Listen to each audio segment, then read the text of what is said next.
Causas de problemas matrimoniales. Ahora, muy bien, vamos a comenzar desde la A hasta la Z para identificar la causa de un problema. Tenemos primero que decidir si se trata de un error, de un pecado voluntario o de el fracaso de desobedecer la palabra de Dios.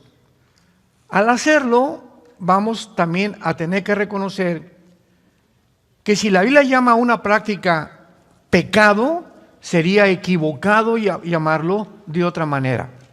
Rápidamente, el alcoholismo no es una enfermedad, el homosexualismo no es una enfermedad, son pecados. Entonces, no confundamos usando los términos que el mundo les ha aplicado o debilidad de carácter a lo que la Biblia llama pecado. Por ejemplo, llamar al pecado debilidad, enfermedad o falta de madurez, o usar otros términos psicológicos o sociológicos que deforman o disimulan su verdadera naturaleza, es completamente descarriarse uno mismo de la verdad de lo que la Biblia nos enseña. Las palabras, nos dicen los expertos en semántica, son signos o postes que nos pone Dios de lo que significan las cosas. Si se etiquetan las cosas que son pecado con otra naturaleza, con un poste, como por ejemplo, hace algunos años la Asociación de Psiquiatría en California comenzaron a decir que el homosexualismo era una enfermedad. Muy bien, si es una enfermedad, que te la cure un médico. Y no hay ninguna medicina para eso. Pero si les decimos, es Jesucristo, pueden ir a la cruz. ¿Ven la diferencia? Si le decimos un alcohólico, porque en Alcohólicos Anónimos les dicen que es algo enfermo y que toda la vida van a seguir siendo enfermos. Y no hay ninguna esperanza entonces para una persona porque no, yo soy alcohólico hasta que yo me muera. Pero si le decimos al alcohólico, es Jesucristo la respuesta, lo podemos llevar a la verdadera cura y a la verdadera medicina. ¿Me van siguiendo? Muy bien. Por ejemplo, ya vimos, ¿verdad?, la conducta homosexual como enfermedad, no es ninguna enfermedad. La Biblia le llama y usa dos términos. Uno es abominación y la otra es algo digno de muerte. Veamos estos términos usados en el libro de Levítico, capítulo 18, versículo 22, y a continuación lo explicaré. Dice Levítico 18, 22, no te echarás con varón como con mujer, es abominación. Esta palabra toeva en el hebreo significa detestable y algo que contamina. Por ejemplo, en la iglesia, la organización que tenemos nosotros, tenemos homosexuales, tenemos lesbianas y son bienvenidos porque la iglesia es un hospital.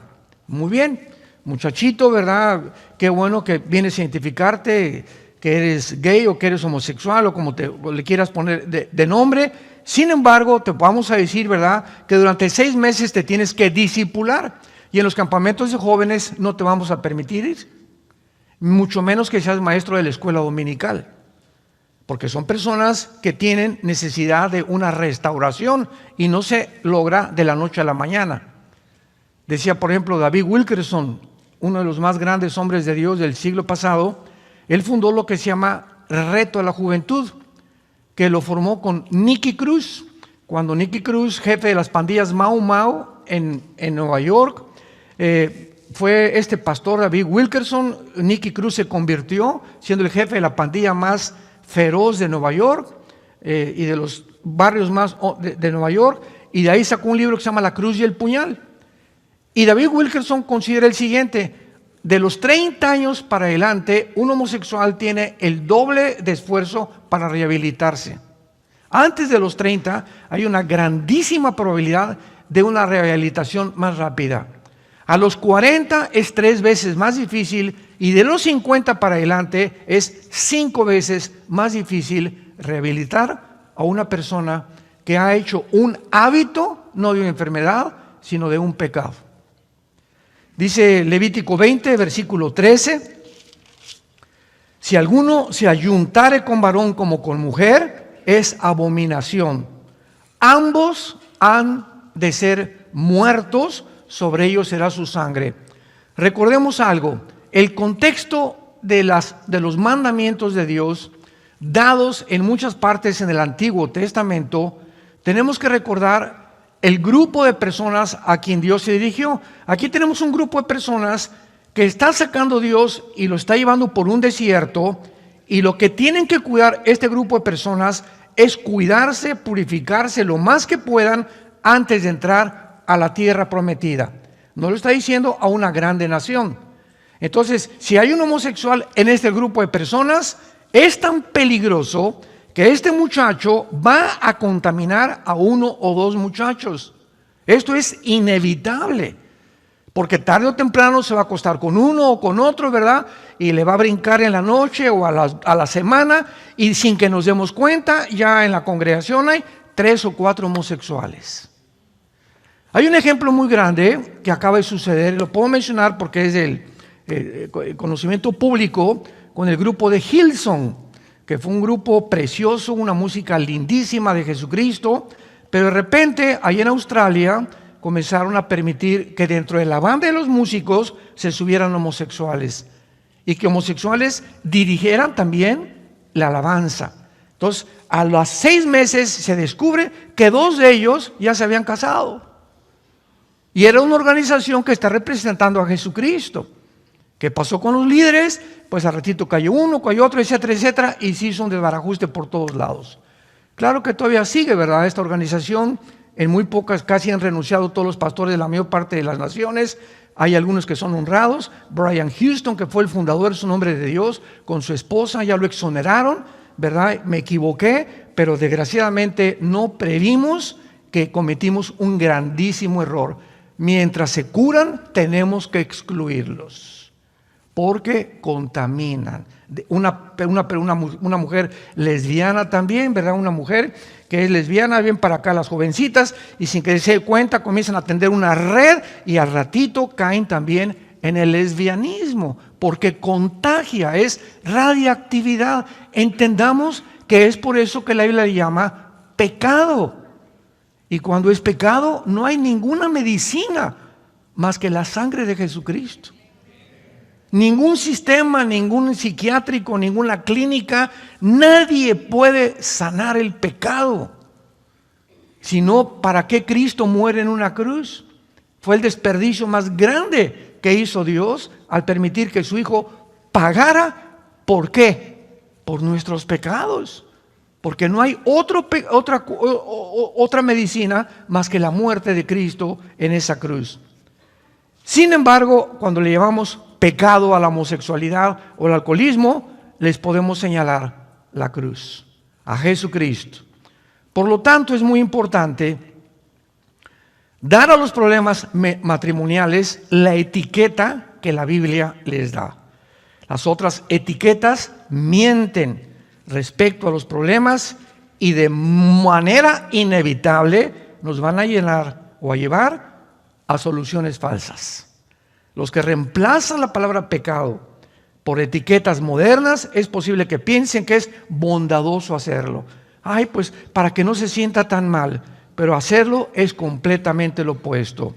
Veamos lo que el apóstol Pablo en 1 de Timoteo capítulo 6 le recomienda a su discípulo más cercano llamado Timoteo. Primera carta de Pablo a Timoteo, capítulo 6, versículo 3. Y dice así: si alguno enseña otra cosa y no se conforma a las sanas palabras de nuestro Señor Jesucristo y a la doctrina que es conforme a la piedad, está envanecido, nada sabe y delira acerca de cuestiones y contiendas de palabras, de las cuales nacen envidias, pleitos, blasfemias, malas sospechas, disputas necias de hombres, corruptos de entendimiento y privados de la verdad, que toman la piedad como fuente de ganancia. Apártate de los tales. Si alguno quiere enseñar otra cosa o no se conforma a las palabras y a lo que Dios le llama pecado, es una persona o envanecida o corrompida que se ha puesto en un rango más alto que Dios. Y es cuando tenemos que tener cuidado, porque estamos rodeados, ¿verdad?, desde que entró la psicología clínica, ¿verdad? No, pues esa persona, y ahí me daba pena ir a muchas naciones y los pastores llevaban a las ovejas al psicólogo o al psiquiatra en lugar de enfrentar el problema como la Biblia lo enfrenta. No, pues tiene un problema, les recomiendo que vayan al psicólogo o que vayan al psiquiatra.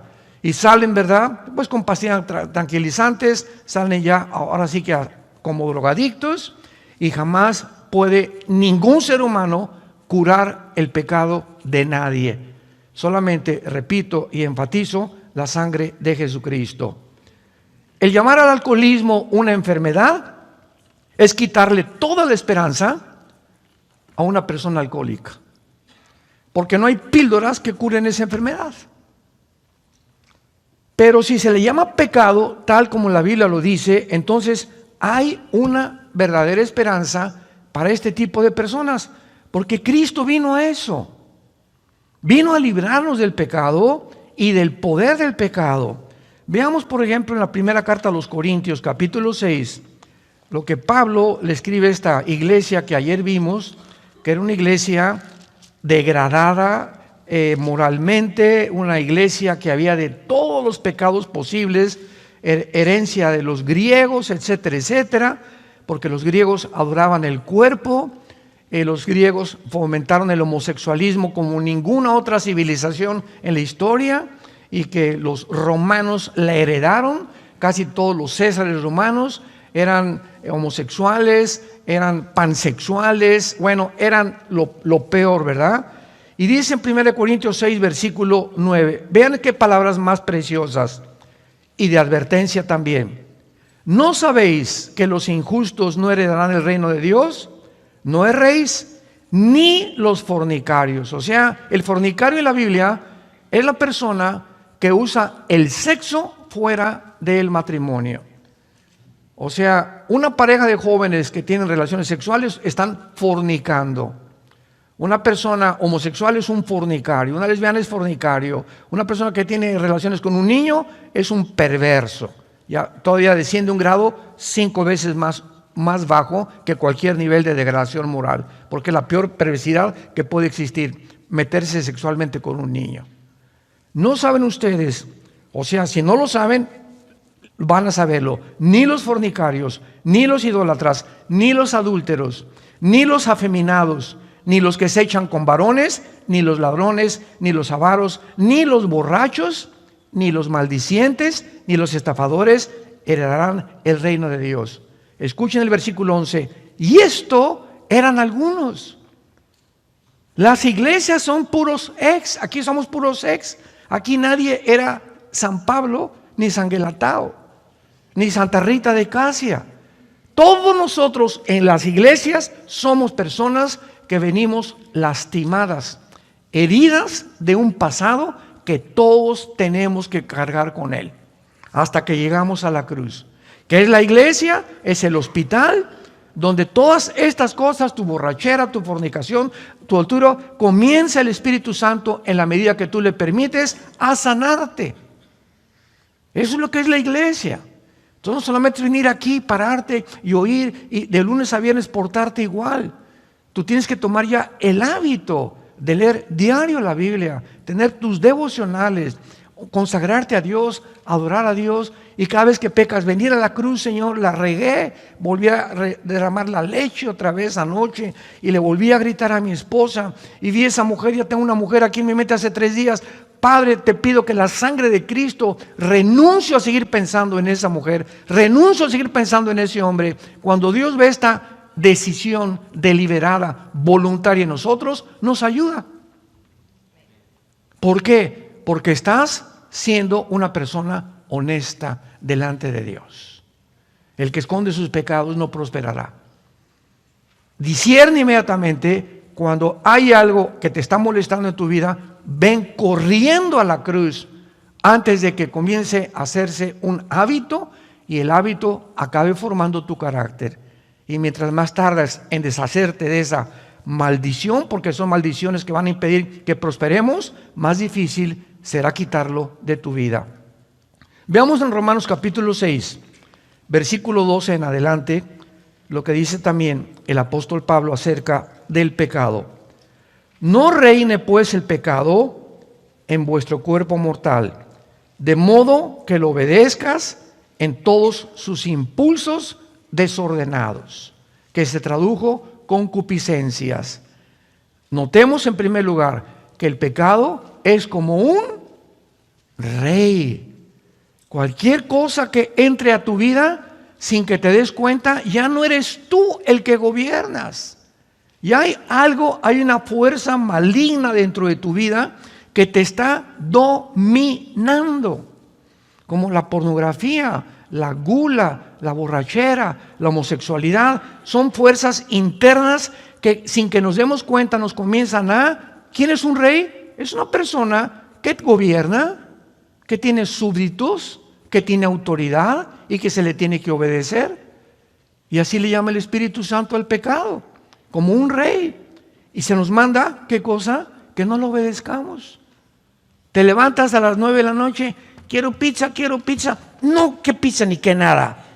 Me voy a dormir y te va a costar y te vas a dormir. Y al otro día, quiero pizza a las 11 de la noche, no le doy. Y comienzas a tu cuerpo a sujetarlo y no es mi cuerpo el que me da las órdenes, ahora va a ser mi mente con el poder del Espíritu Santo. Y a los 4 o 5 días que le diga, cállese y no le voy a dar postre en la noche, se convierte en un hábito y he roto esa maldición. Voy caminando por la calle, estoy acostumbrado a ver a las mujeres por aquí, no la veo.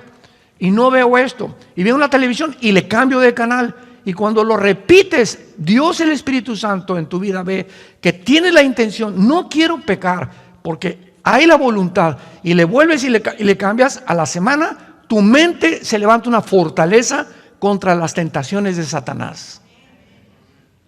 Nadie cae en adulterio de la noche a la mañana. Nadie. Ya tienes 1 mes, 2 meses mirando a una mujer o a un hombre, todo comienza a crecer, y cuando te das cuenta hay un monstruo dentro de ti. Se convirtió en un rey porque no quisiste obedecer a Dios. Obedeciste tus impulsos desordenados que luchan en contra de la voluntad de Dios.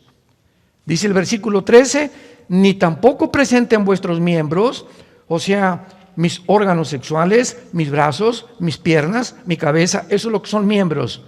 No presentes tus miembros al pecado como instrumentos de iniquidad. ¿Qué usa el pecado? Usa mis ojos, usa mis oídos, usa mis brazos, usa mis piernas, mis órganos sexuales, mis pensamientos. El pecado tiene que usar al cuerpo como su instrumento. Nuestro cuerpo es el instrumento a través del cual pecamos. Pecamos con los ojos, oyendo conversaciones feas, viendo cosas feas, vulgares, inmorales, etcétera, etcétera. Caminando en lugares donde no debo entrar. No debo entrar a una discoteca, no debo entrar a una casa de prostitución. No voy a entrar cuando mis amigos están burlándose de Dios, etcétera, etcétera. Mis brazos, ¿verdad? No voy a tocar a una mujer. Nosotros en Vida Nueva para el Mundo tenemos una ley en los pastores. Nosotros no le damos consejería a ninguna muchacha joven. Hermano pastor, ¿me da consejería? Le hablo a mi esposa y si mi esposa no está, no te puedo dar una consejería. ¿Por qué? Porque la carne es débil. Hay hermanas también, ¿verdad? Que llegan, pastor, no, hermana, no se me acerque. No me chille, chille a su esposo o a su mamá. ¿Por qué? Porque comienza el contagio y comenzamos a sentirnos y sin que nos demos cuenta, caemos. Somos hombres igual que ustedes y tenemos que poner reglas y tenemos que poner cercos porque no podemos jugar. ¿Quién jugará con una brasa caliente y la avientas y vas a acabar quemando? Cualquiera que siga mirando a una mujer y la sigues mirando y la sigues mirando, vas a caer en adulterio tarde o temprano. Porque estás jugando y creyendo que puedes vencer. No es cierto, el espíritu está presto, la carne es más débil de lo que nos imaginamos. Nadie es invulnerable al pecado. Tenemos que poner cercos y cuidar nuestra mente, nuestros pensamientos, lo que vemos, lo que leemos, lo que observamos, si queremos fortalecer interiormente nuestra alma y luchar contra el pecado. Dice el versículo 14 de Romanos 6, porque el pecado no te tiene por qué dominar, porque no estás bajo la ley, estás bajo la gracia.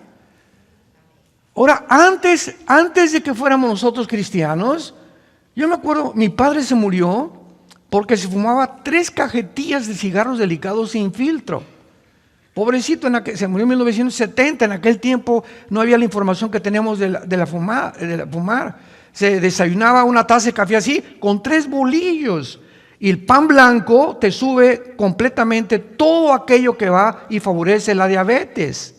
Entonces el pan blanco, elimínalo completamente de tu dieta. Trate de buscar pan integral, no tomar refrescos, nada de lat, etcétera, etcétera. Mi padre se muere a los 52 años con 4 ataques al corazón de arteriosclerosis.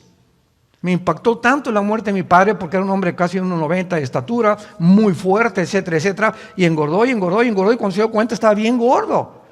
Y le encantaban las quesadillas y las grasas y no había tanta información. Y lo tronó, ¿verdad? Se le llenó la sangre de colesterol. Y se muere de arteriosclerosis. Y ahora tenemos muchísima información porque Dios quiere que la generación que lleguemos al final, lleguemos saludables, lleguemos con energía. Dios nos quiere amar, Dios quiere que le sirvamos. Dios quiere que podamos realmente presentar fuerzas. No podemos presentar fuerza al pecado sin energía. Y si tenemos debilidades en nuestra carne, es más difícil obedecer a Dios. Tenemos que disciplinar nuestro cuerpo y ponerlo en servidumbre. Veamos en 1 Corintios capítulo 9. Pablo, usando el ejemplo de los atletas de Grecia, porque él vivió en esa época, usando esta analogía, dice 1 Corintios 9, 25 al 27. Todo aquel que lucha, de todo, ¿qué cosa? ¿Recuerdan ustedes el último campeonato de fútbol en Sudáfrica? Brasil, todo en aquel tiempo jugaba Ronaldinho. De acuerdo a mi consideración, Ronaldinho ha sido el jugador de soccer más impresionante de toda la historia, más que Messi, más que Ronaldo, más que Beckham, más que todos. Era un mago, era un muchacho impresionante. Fue el maestro de Messi precisamente, Ronaldinho. Y Messi lo sigue queriendo muchísimo todavía a Ronaldinho. Bueno, en el campeonato de Sudáfrica, el entrenador de Brasil fue un entrenador, como deben ser los entrenadores, enérgicos. Y les tienen prohibido, por lo menos una semana antes, no tomar, no irse a una fiesta, acostarse a las 9, 10 de la noche, etcétera, etcétera. Ronaldinho, pues, como todos los grandes astros de cualquier cosa, se le subió a la cabeza y se fue a una casa de un prostíbulo, Ronaldinho, a acostarse con 2 o 3 mujeres. Regresó como a las 5 de la mañana, quiero entrenar, y le dijo al entrenador, no juegas en el campeonato. ¿Qué no sabe qué hizo Ronaldinho? Serás hijo del que tú me digas, no juegas en el campeonato. Y Ronaldinho desde ahí comenzó a bajar, se levantó un poco, vino a México a jugar, etcétera, etcétera, pero ya nunca en su vida volvió a ser el mismo. ¿Por qué? Todo atleta, todo el que lucha, se abstiene de todo. Tú no puedes ser boxeador y al otro día pelear contra no sé quién y cenar pizza o medio kilo de helado. Ni tampoco tener relaciones con tu esposa para que la energía la guardes en tu pelea de box. Uno que es atleta, uno que entra en este campo, de todo se abstiene. Y el entrenador, si ve que algún jugador, algún boxeador, algún deportista, beisbolista, lo que sea, no se aceptan las reglas, lo eliminan del partido.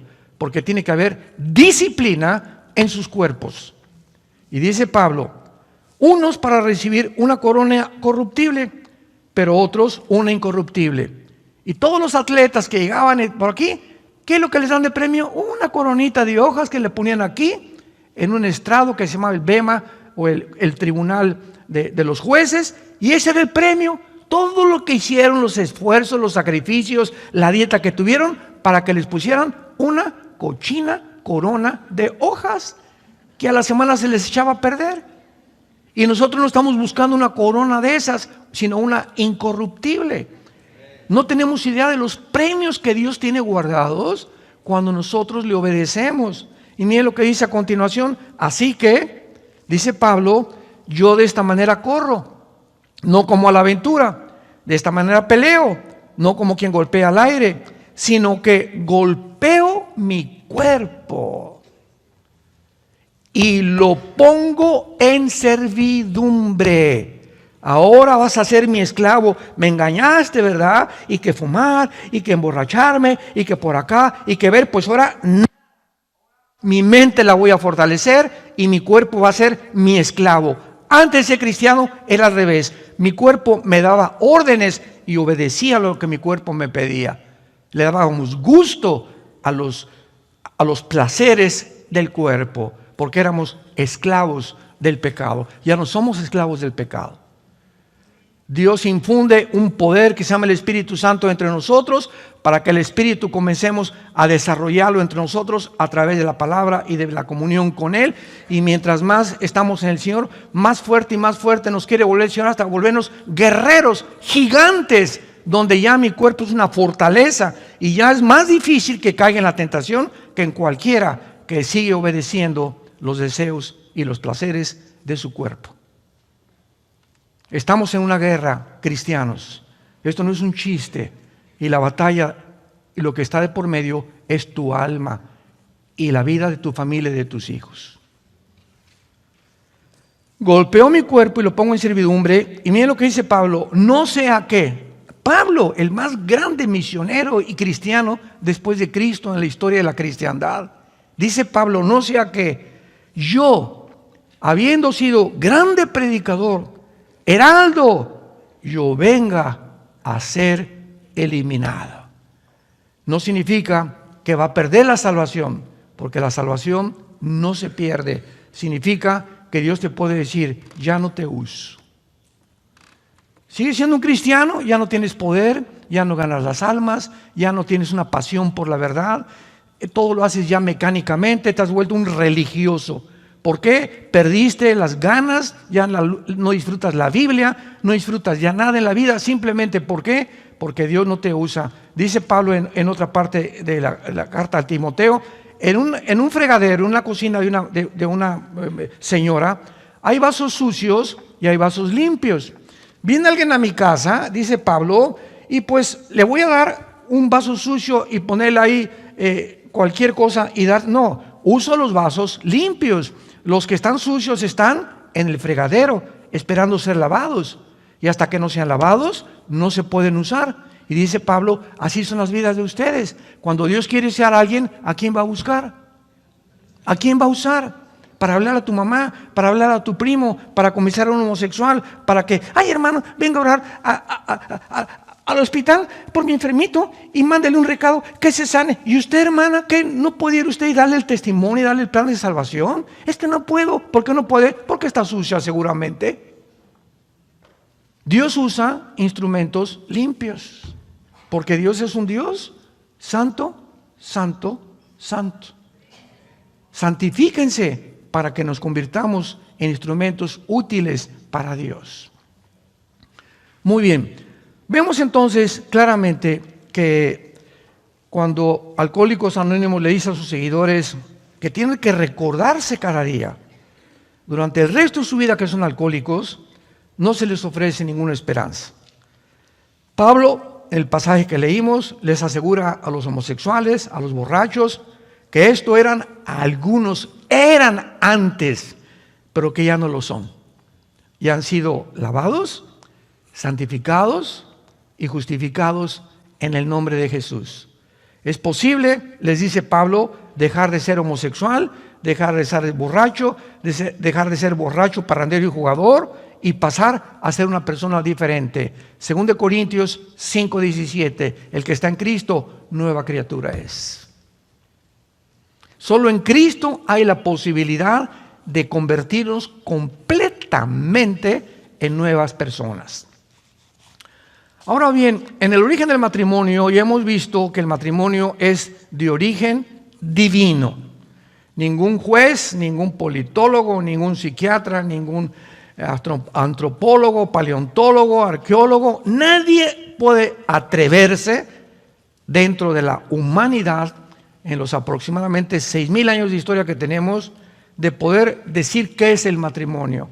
El matrimonio es de origen divino, porque fue formado como la primera institución. El propósito del matrimonio es muchas veces para combatir la soledad. Lo vamos a ver aquí en unos momentos. Uno de los más grandes enemigos del ser humano, yo lo consideraría el más grande enemigo, es el ego. El egocentrismo. Veamos a los niños. ¡Tum! ¡Es mío! Y les das los 3 juguetes y el mío. No lo quiero ahorita. Y comenzamos a ver ya un impulso en los bebés, aunque son inocentes del pecado, que nacemos como la maldad, como dice el Salmo 51, en maldad fuimos concebidos. Y nunca le enseñamos a los niños a portarse mal, les enseñamos a portarse bien, porque la maldad ya la traemos desde que nacimos. El pecado entró como una herencia desde Adán a todos nosotros. Por eso el pecado tiene que ser borrado con la sangre de Cristo y no con nuestras buenas obras. Tú puedes ser una buena persona y construir asilos y orfanatorios y regalar dulces a los pobres. Sin embargo, si mueres en pecado, te condenas. Porque no puedes llegar al cielo y decirle: Pedro, gracias por dejarme entrar. Mira los asilos que hice y las iglesias, el dinero que di, etcétera, etcétera. Y Pedro te va a decir: ¿sabes qué? Te da una patada, te vas allá abajo, al infierno. ¿Por qué? Porque la salvación no es por obras, es por la sangre derramada en la cruz. Si fuera por las obras, Dios nos hubiera dicho: miren, mis chiquitines, cada quien siga su religión, cada quien pórtese bien y nos vemos allá arriba. Pero Getsemaní nos habla que esto no fue así. Jesús cae de rodillas y se va a enfrentar en horas, a las 9 de la mañana que lo colgaron hasta las 3 de la tarde, en que en esas 3 horas se iba a separar de su Padre. Y Jesús clama y grita: Padre, no hay manera de que pueda evitar atravesar lo que voy a atravesar, beber esta copa. 3 veces le dijo Cristo al Padre: no hay otra manera. No habrá manera que venga el arcángel Miguel y él pague por los pecados, o que algún papa los perdone, o que le recen a algún santo, o que siga una buena religión. Y el Padre cerró completamente y le contestó: sin derramamiento de sangre no hay perdón de pecados. Solamente en la cruz tenía que morir un Dios y un hombre, porque ningún hombre puede perdonar pecados a nadie. Solo Dios perdona pecados. El que estaba en la cruz tenía que ser Dios, pero tenía que ser un hombre para identificarse con nosotros por el pecado hereditario de los primeros padres de Adán. No hay manera, otra manera más que la cruz, de acuerdo a Dios. Si tú quieres inventar tu manera de llegar a Dios, esa es tu manera. Y eso es la soberbia, que somos nosotros los que dictamos cómo llegar a Dios. No, la Biblia nos dice que Él pone y Él ha establecido los términos para llegar al cielo. ¿Los aceptas o te va a rechazar como Caín? ¿Se acuerdan de Caín? Génesis 4, se acercó a Dios ¿con qué? Te traigo mi pichoncito y te traigo mi becerrito y te traigo lo mejor de mi huerto. Y Dios le dijo: no lo recibo. ¿Por qué? Porque tu hermano me trajo la sangre de una oveja. Desde el principio se establece que tiene que haber un sustituto para pagar tus pecados. Las obras no sirven. Las obras vienen después de que hemos recibido a Cristo, pero no para recibir a Cristo. Vienen como resultado de tu salvación y no como el medio para que tú te salves. A la cruz, la cruz es esto, yo tengo que llegar a la cruz. Señor, gracias porque, mira, no soy tan malo, ¿verdad? Y no he sido adúltero, como las prostitutas, ni borracho, ni parrandero, ni jugador. Yo no puedo venir a la cruz y ofrecerle nada a Dios más que en esta mañana: Señor, ten misericordia de mi pecador. No tengo, Señor, nada que ofrecerte. Soy un miserable pecador. Ni nada de lo que he hecho te va a satisfacer. Creo que tú en la cruz pagaste por mis pecados. Y ahí es cuando Dios entra a tu vida, porque has reconocido que es por creer en el sacrificio y no por lo que hayamos hecho. ¿Cuál es la diferencia entre el cristianismo y todas las religiones? Todas las religiones, sin ninguna excepción, enseñan que tienes que hacer algo para entrar al cielo. Que viernes primero en el catolicismo, ¿verdad? Ahora sale un santo, el no comer carne en la cuaresma, etcétera, etcétera. Que el Papa, hay una puerta en el Vaticano que dice que el que atraviesa la puerta tiene la salvación, Virgen del Socorro. Haz, pórtate bien, por aquí, por allá, haz estas cosas, haz. Y el cristianismo dice, ya Dios lo hizo en la cruz. No tenemos que ofrecerle nada a Dios, Él lo hizo en nuestro lugar, solamente tenemos que recibirlo. Y cuando lo recibimos, vivimos toda la vida humillados, porque sabemos que lo que somos, lo somos por su gracia, no por mérito. No hay nada de qué jactarnos caminando con Jesús. Entonces, esto es muy importante porque cuando nos casamos, es posible que alguien haya malentendido cuando hicimos los famosos votos en el matrimonio. Cuando una pareja, vamos a abordar el tema del egocentrismo, porque si el ego es el principal problema del matrimonio, Cristo vino precisamente a eso, a librarnos del ego. Y es en el matrimonio el gimnasio de Dios. Si hay algún medio a donde podamos ejercitarnos para cada vez matar más nuestro ego, es en el matrimonio. ¿Por qué? Porque cuando venimos a hacer los votos matrimoniales, tanto como si te diste cuenta o no te diste cuenta, se están prometiendo la pareja proporcionarse compañía el uno al otro durante el resto de su vida. Pero tenemos que observar esto con mucho cuidado, porque no estás prometiendo recibir compañía. De aquí en adelante, te prometo, me tienes que prometer que me vas a dar tu compañía. No. En los votos matrimoniales es, te prometo que por lo que me queda de vida, te voy a dar compañía. Es dar y no recibir. Si tú te casas y dices, es que Elizabeth Taylor, 9 matrimonios, la chulis, la artista de cine, es que no he encontrado en ningún hombre lo que yo he estado buscando, el ego del tamaño de la Torre de Babel. Es que mi esposa no me da lo que yo quiero. Espérame tantito, es que no has entendido el matrimonio. Si tú sigues buscando de tu pareja que te dé, pues vives completamente en el trono del ego. Pero si te olvidas, y no importa si te da o no te da tu pareja, tú le correspondes y le sigues dando, como lo vimos ayer con las mujeres que están casadas con hombres que no son cristianos, en ese momento tu ego, sin que te des cuenta, tú te estás bendiciendo y estás siendo sanada. Estás siendo sanado. Y llega un momento en que ya es tan grande tu pasión, ¿verdad?, por la persona, y si él se comete adulterio, pues que se vaya el gavilán, si te deja, que te deja, pero tú sigues siendo feliz, porque en el matrimonio te libraste y comenzaste a sanar tu ego, y estás lista. Si quieres casarte con otro, con otra, estás perfectamente preparado para segundo o terceras nupcias, si es la voluntad de Dios, porque si no, el segundo matrimonio es peor, el tercer es peor, el cuarto vas a acabar en el psiquiátrico. El matrimonio no es un acto de amor en el cual una persona promete cubrir la necesidad del otro para toda la vida. Estoy prometiéndole a mi esposa que voy a cubrir sus necesidades sin condiciones ni estipulaciones. Esto quiere decir que cuando un marido le dice, se queja a su esposa diciéndole, no consigo lo que quiero en el matrimonio, sus palabras carecen de todo sentido común. Es mero egocentrismo. Se le tiene que contestar, usted, señora, usted, señor, no entró en el matrimonio a fin de conseguir algo para usted. El matrimonio y los votos que hizo fue para darle algo a su cónyuge. Es el secreto de la vida cristiana. De tal manera Dios amó que... Y eso que hizo Jesús en la cruz, darse.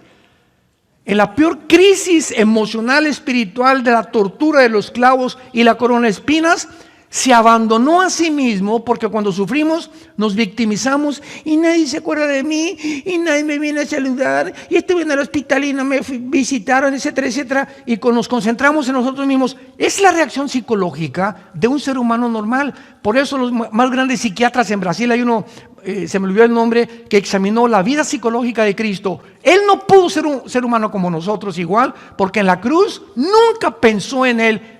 Y Juan, ahí está tu madre, madre, ahí está tu hijo. En los últimos momentos estaba pensando en los demás. Y no, ya me estoy muriendo, me las pagarás. No somos así, así somos. Al contrario, cada uno hace votos de dar todo lo que puede. Ese es el matrimonio, es el secreto. Y ya si te responde el hombre o no te responde, es problema de Dios y de ellos. Pero si ve Dios que tú eres una persona que estás entregando, está construyendo un guerrerazo Dios, una guerreraza Dios. Porque mientras más te das a los demás o en tu matrimonio, más bendiciones te da Dios durante toda tu vida. Por lo tanto, ¿verdad? La única cuestión es preguntarse, ¿estoy cumpliendo mis votos? ¿Para qué me casé? ¿Para recibir? Y si no, muchas personas dicen, bueno, pues estoy dispuesto a dar con tal de que reciba algo a cambio. Hágame el favor, Jesús, María y el burrito que los acompaña. Pues yo daré lo que sea si recibo algo a cambio. Es una persona centrada en su ego. Veamos en Filipenses capítulo 2 el consejo que recibimos de la Biblia. Y está de por medio la vida de Jesús. Jesús no solamente muere en la cruz, sino que vive una vida completamente libre del ego, para enseñarnos que es nuestro más grande enemigo. Dice Filipenses 2, versículo 3: nada hagan por contienda o por vanagloria, antes bien con humildad estímense unos a otros, cada uno a los demás, como superiores a sí mismo, no mirando cada uno por lo suyo, sino también cada cual por los de los otros. Hay en ustedes este sentir que hubo en Cristo Jesús, el cual, siendo en forma de Dios, no estimó el igual ser a Dios como cosa que aferrarse. Ahí está Jesús, el creador de los planetas, los sistemas, las galaxias, las hormigas, los seres humanos, los arcángeles. Y el Padre le dice al Hijo, Hijo, baja a ese planeta insignificante, casi de los más chiquitos que hay en el sistema solar, y vas a hacer esto y esto y esto. Y vas a nacer en un pesebre. El Dios creador del universo, con un papá que va a ser carpintero. Y vas a crecer entre pobres, menesterosos, y vas a hacer el bien, vas a sanar, etcétera, etcétera. No vas a tener nunca un cuarto ni un cojín donde acostarte. Vas a andar en el desierto, en los montes, con un grupo de hombres que te van a seguir, y les vas a enseñar todos los secretos que hay en el cielo, para que en la tierra puedan entender cuál es su propósito, por lo cual yo los creé. Y finalmente vas a abrir tus brazos en una cruz, y todos los que sanaste y todos los que los demonios que le sacaste te van a gritar: crucifícale. Los que te alabaron al entrar a Jerusalén, Hosana el que viene al rey David, en 5 días te van a crucificar. No confíes en los hombres, no confíes en la fama, no confíes en la popularidad, no confíes en los halagos que te hace la gente. No cedas ni se envanezca tu ego, porque no sabes quién soy yo. En los estacionamientos que tenemos en nuestras iglesias llegan los hermanos y tenemos un grupo de personas, estaciónese por ahí. ¿Qué, usted no sabe quién soy yo? No, pero yo sí sé quién soy. Yo soy hijo de Dios. Y si usted quiere obedecer a Dios, no me importa si sea diputado, que sea otra cosa, porque ese es el ego. Siempre, ¿qué no sabes quién soy yo? ¿Qué no me tienen que tratar? Pónganme la alfombra. Todas esas personas son las más miserables de la vida. Hace algún tiempo di un ejemplo de la Madre Teresa. Todos ustedes saben la Madre Teresa de Calcuta, que tenía muchas cosas para curar a enfermos de lepra, etcétera, etcétera. Y llegó a Nueva York la Madre Teresa. Y le preguntaron los reporteros: oiga, Madre Teresa, pues aquí en Nueva York hay millonarios que le pueden dar a usted un lugar con aire acondicionado, un leprosario, no tiene por qué regresar allá a la India, etcétera, etcétera. Aquí tenemos un carro, le ponemos una limusina a sus órdenes, porque ella era una figura pública. Y entonces ella contestó: no, pero ¿por qué nos niega usted eso? Y contesta la Madre Teresa: porque he aprendido que mi felicidad está en vivir para los demás, no en recibir yo atenciones, ni tampoco vivir en un medio ambiente cómodo, con cama king size, etcétera, etcétera. Yo he sido llamada y he encontrado que mi felicidad radica en dar mi vida por estos leprosos. Me regreso a Calcuta. Y le dijo adiós al dinero, a la fama, a todas esas cosas. La Biblia dice: recibirá un gran premio cuando entre al cielo. Siendo católica. Hay católicos que se van a ir al cielo porque han vivido lejos del egocentrismo, que es el pecado más grande que podamos tener. Ahora, en penúltimo lugar, vemos nosotros que Jesucristo nos dice en la Biblia: de tal manera amó Dios al mundo que dio. Nos amó y se entregó. Amad a vuestros enemigos. Si tu enemigo tiene hambre, dale de comer, dale de beber. Todas estas acciones rompen el ego sin que nos demos cuenta. Oye, pero ¿cómo? Si me la haces, me la pagas. Esa es la reacción normal de una persona que todavía tiene su ego del tamaño de la Torre de Babel. Pero cuando ya las ofensas de la gente, o tu esposo o tu esposa, ya no permites que entren, ni te quiten la paz, ni te lastimen el alma, has desarrollado dentro de ti una armadura invisible que te va a hacer y dar la fortaleza para enfrentar la vida y soportar otras pruebas que van a venir con más fortaleza, porque has fortalecido, tienes una armadura espiritual, que es lo que Dios quiere desarrollar en nuestras vidas como cristianos. Es finalmente ese propósito lo que Dios quiere hacernos, prepararnos para la vida. Se vienen problemas con nuestros hijos, y no acabamos con los hijos, seguimos con los nietos. Dicen que los nietos es el postre de los abuelos, pero los problemas no van a acabar. No hay un matrimonio que no tenga problemas, no hay un matrimonio que no siga luchando. Aquí hay unos que tienen 50 años de casados. ¿Quiénes son los de 50 años de casados? Levanten la mano. Ahí están, 50 años de casados. Hay como 2 parejas. Un aplauso, por el amor de Dios.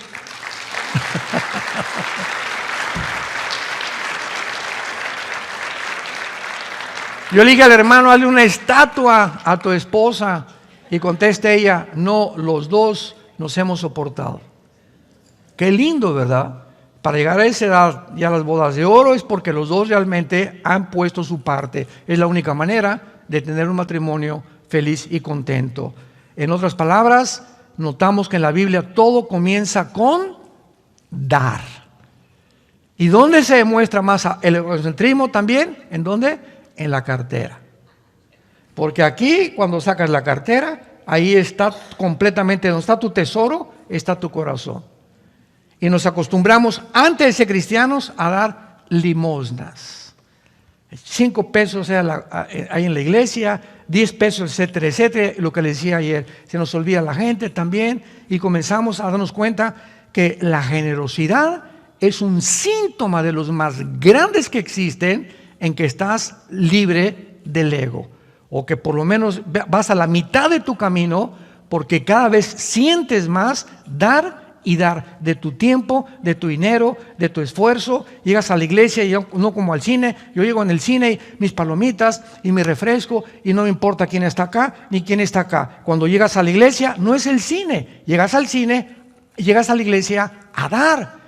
Vengo ahorita al seminario. Oye, no te conocía, mucho gusto. Doña Chole, ¿cómo está usted? La veo medio triste. ¿Me permite orar por usted? No, que entramos a la iglesia y santo, santo, santo. No saludamos a nadie, no nos importa a nadie, no pusimos el brazo sobre nadie, no oramos sobre nadie. ¿Por qué? Porque nuestro ego nos sigue controlando. Qué tristeza ver iglesias así, donde cada quien, ¿verdad? Nomás lo mío con orejeras y no saluda a nadie. Oye, mucho gusto, yo no la había visto cuando llegó usted a la iglesia. Mi nombre es fulano de tal, soy plomero, soy arquitecto, me da mucho gusto que venga. Mira qué bonita familia tiene, estamos para servirles, ¿eh?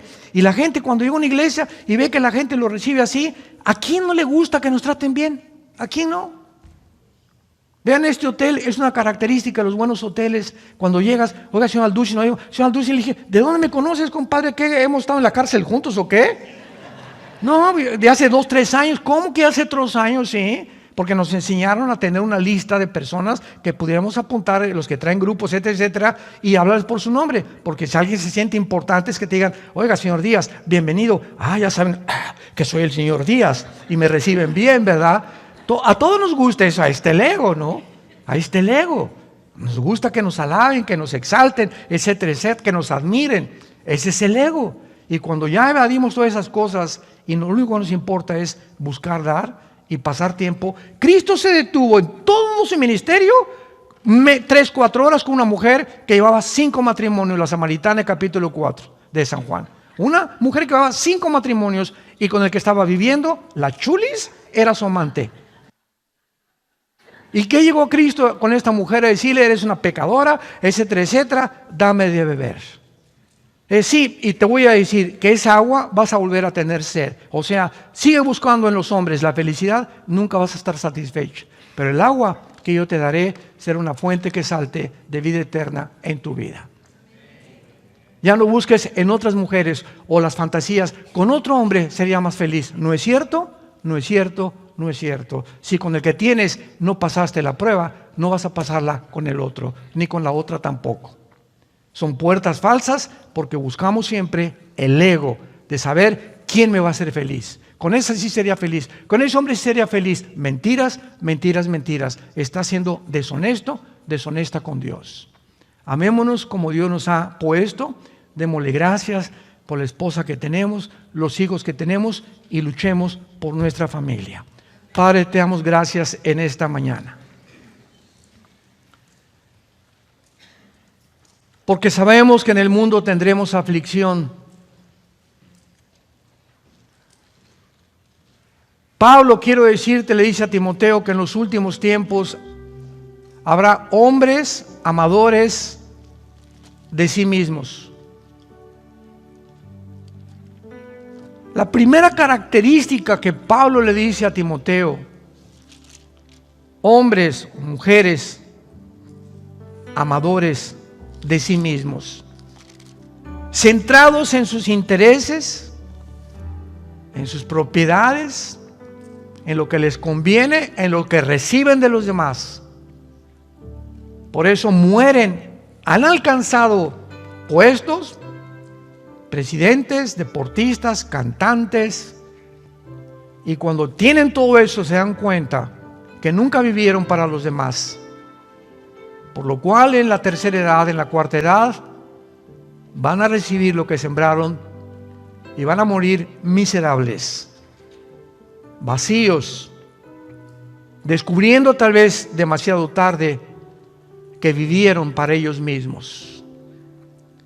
Haya pues este sentir en ustedes que hubo en Cristo Jesús, el cual siendo en forma de Dios, no estimó el igual a ser su Padre en el cielo.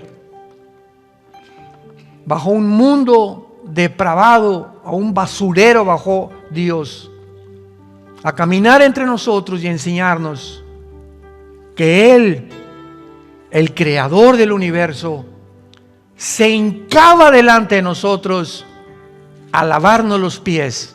Dios viene a hincarse delante de nosotros. ¿Y nosotros quiénes somos? ¿Cómo puede haber ese orgullo todavía en tantos seres humanos?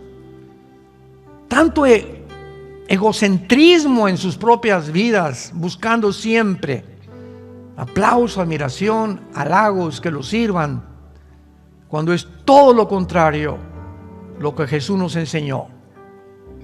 El más grande entre ustedes no es el que es servido, sino el que sirve a los demás. Ahí está la grandeza de acuerdo al Dios de la Biblia. Te damos gracias, Señor, en esta mañana por tu palabra, y estamos listos con el poder de tu Espíritu a vivir esa vida que tú quieres que nosotros vivamos, para que podamos realmente decir que por el amor que nos tengamos unos a otros, nuestros mismos hijos sabrán que somos cristianos, que nuestro cristianismo es legítimo, es honesto, es puro, es transparente, porque ejemplo hemos dado de que seguimos los pies del Hijo de Dios, a quien exaltamos en esta mañana y a quien bendecimos porque se llama Jesucristo. Amén.